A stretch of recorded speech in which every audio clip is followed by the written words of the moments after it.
1984 കുപ്രസിദ്ധമായ സിഖ് കൂട്ടക്കൊല കേസിൽ കോൺഗ്രസ് നേതാവും മുൻ പാർലമെൻറ്റ് അംഗവുമായ സജ്ജൻ കുമാറിന് രണ്ടാമതും ജീവപര്യന്തം കഠിന തടവ് ശിക്ഷ വിധിച്ചിരിക്കുകയാണ്. ഇതേ വിഭാഗത്തിൽ അദ്ദേഹത്തിന് നേരത്തെ ഒരു കേസിൽ ജീവപര്യന്തം ലഭിച്ചു. ഇപ്പോൾ ആ തടവ് ശിക്ഷ അനുഭവിച്ചുകൊണ്ടിരിക്കുകയാണ്. അതിൻ്റെ പുറത്താണ് പുതിയ ശിക്ഷ കൂടി കിട്ടിയിട്ടുള്ളത്. ഈ സജ്ജൻ കുമാർ എന്ന് പറഞ്ഞാൽ ചില്ലറക്കാരനല്ല. അത് ഡൽഹിയിലെ കോൺഗ്രസിൻ്റെ അറിയപ്പെടുന്ന അതിഗംഭീരനായ ഒരു നേതാവായിരുന്നു. അദ്ദേഹവും HKL ഭാഗത്തും സ്വർഗസ്ഥനായ ലളിതും മകനും ചേർന്നിട്ടാണ് ഈ 1984 സിഖ് കൂട്ടക്കൊല എന്ന് പറഞ്ഞ വലിയ ഒരു കലാപ പരിപാടി ആസൂത്രണം ചെയ്ത് നടപ്പാക്കിയത്.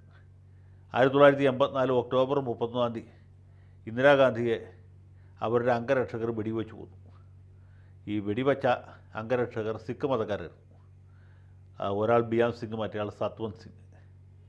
ഈ സന്ദർഭം ഈ വിവരം അറിഞ്ഞ ഉടനെ ഡൽഹിയിലെ ചില സിഖ് സമുദായ അംഗങ്ങൾ, ബുദ്ധി കുറഞ്ഞ ആൾക്കാരാണ് എന്ന് ഊഹം, ഇവർ പടക്കം പൊട്ടിച്ചു മധുരപലഹാരം വിതരണം ചെയ്തും ആഘോഷം നടത്തി എന്നാണ് കേൾവി.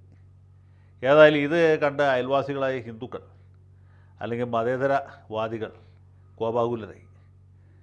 ഇന്ത്യൻ പ്രധാനമന്ത്രി വെടിയേറ്റ് മരിക്കുമ്പോൾ മധുരപലഹാരം വിതരണം ചെയ്യുന്നു അല്ലെങ്കിൽ പടക്കം പൊട്ടിക്കുന്നതൊക്കെ വളരെ പ്രകോപനപരമായ കാര്യമാണ് എന്ന് പറയാതെ തന്നെ നമുക്കറിയാം. കോൺഗ്രസ്സുകാരായ ചില ഗുണ്ടകൾ ഇതൊരവസരമായി എടുത്ത് ഈ സിഖുകാർക്കെതിരായിട്ട് വലിയ തോതിൽ അതിക്രമങ്ങൾ നടത്താൻ തുടങ്ങി.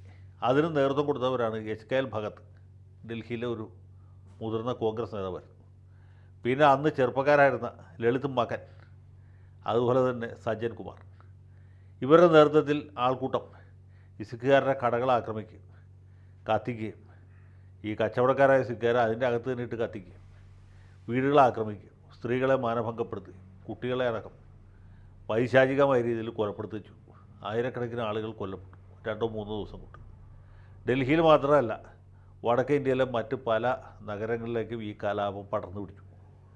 അന്ന് ഈ കലാപം അടിച്ചമർത്താനല്ല, നേരെ മറിച്ച് വൻമരങ്ങൾ വീഴുമ്പോൾ താഴെയുള്ള പുല്ലിനും ചെടികൾക്കുമൊക്കെ നാശമുണ്ടാവും എന്ന രീതിയിൽ ഇതിനെ ലളിതവൽക്കരിക്കാനും അല്ലെങ്കിൽ ഈ ഗുണ്ടായിസത്തെ ന്യായീകരിക്കാനുമാണ് ഇന്ദിരാഗാന്ധിയുടെ പ്രിയപുത്രനും പ്രധാനമന്ത്രിയുമായി തീർന്ന നമ്മുടെ രാജീവ് ഗാന്ധി ശ്രമിച്ചത്.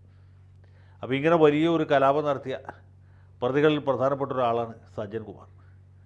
അത് കഴിഞ്ഞിട്ട് ഇപ്പോൾ കൊല്ലം 40-ൽ കൂടുതലായി. ഈ വൈകിയ വേളയിലാണ് വിചാരണ കോടതി അദ്ദേഹത്തെ രണ്ടാമതൊരു കേസിൽ കൂടി ശിക്ഷിച്ചത്. അദ്ദേഹത്തിന് ഇപ്പോൾ 70 വയസ്സോ മറ്റുമായി. ഇനിയിപ്പോൾ ജയിലിൽ കിടന്ന് മരിക്കുക എന്നുള്ളതാണ് അദ്ദേഹത്തിൻ്റെ മുമ്പിലുള്ള ഒരു പോംവഴി. ഇദ്ദേഹത്തെ തൂക്കിക്കൊല്ലണ്ടായിരുന്നു എന്നാവശ്യപ്പെട്ട് സിഖുകാർ അവിടെ ഡൽഹിയിൽ പ്രതിഷേധം നടത്തിക്കൊണ്ടിരിക്കുകയാണ്. ഇയാളെ ഈ പ്രായത്തിൽ ഇനി തൂക്കിയിട്ടെന്ത് ചെയ്യാനാണ്?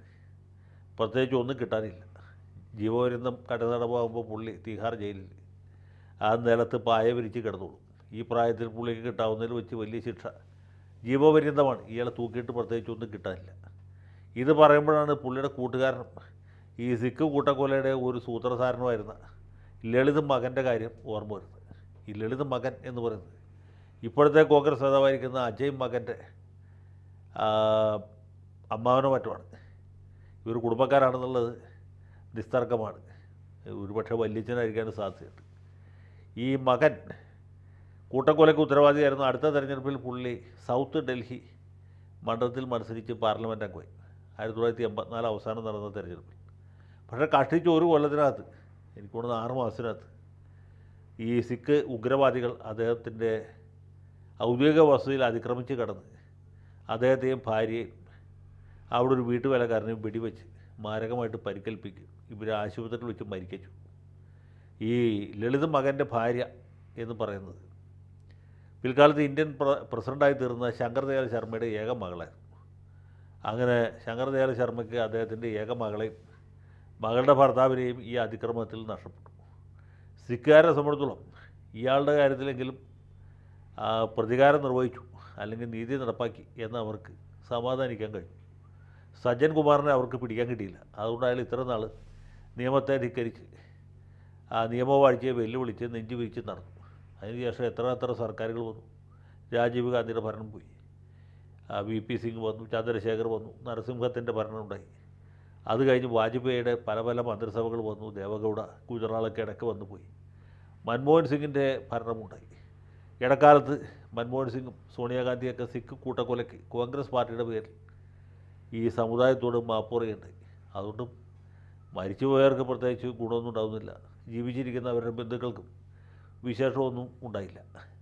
ഏതായാലും ഈ 40-41 കൊല്ലത്തിന് ശേഷമാണെങ്കിൽ സജ്ജൻ കുമാറിനെ ശിക്ഷിച്ചുകൊണ്ട് നമ്മുടെ നീതിന്യായ വ്യവസ്ഥ വളരെ ഫലപ്രദമാണ് എന്ന് നമ്മളിപ്പോൾ ബോധ്യപ്പെടുത്തിയിരിക്കുകയാണ്. ഇപ്പോൾ ഈ ലളിത മകനെ വെടിവെച്ച് കൊന്ന ഉഗ്രവാദികൾ തീർച്ചയായിട്ടും ചിരിക്കുന്നുണ്ടാവും. കാരണം എന്താ വെച്ചാൽ അവരന്നത് ചെയ്തതുകൊണ്ട് ഭാഗികമായിട്ടെങ്കിലും നീതി നടപ്പാക്കാൻ കഴിയും. അല്ലായിരുന്നെങ്കിൽ ഇതുപോലെ സജ്ജൻ കുമാറിനെ പോലെ ഈ ലളിത മകനും നിയമവാഴ്ചയെ വെല്ലുവിളിച്ച് നീതിപീഠത്തെ കൊഞ്ഞനം കാണിച്ചുകൊണ്ട് ഇവിടെയൊക്കെ നെഞ്ചും വിരിച്ച് നടന്നത്. അപ്പോൾ ചില സമയത്ത് ഇതൊക്കെ അനിവാര്യമായിട്ട് വരും എന്നാണ് എനിക്ക് തോന്നുന്നത്. ഏതായാലും സജ്ജൻ കുമാറിന് ഇനി ശിഷ്ടകാലം ജയിലിൽ കൊതുകടി കൊണ്ട് കിടക്കാം. ഗോതമ്പൂട്ട കഴിച്ച് അദ്ദേഹത്തിൻ്റെ ആരോഗ്യം ഒന്നുകൂടി പുഷ്ടിപ്പെടുത്തുകയും ചെയ്യാം.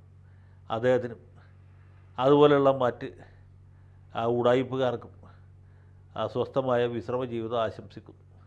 മഹാശിവരാത്രി ആശംസകളും നേരുന്നു.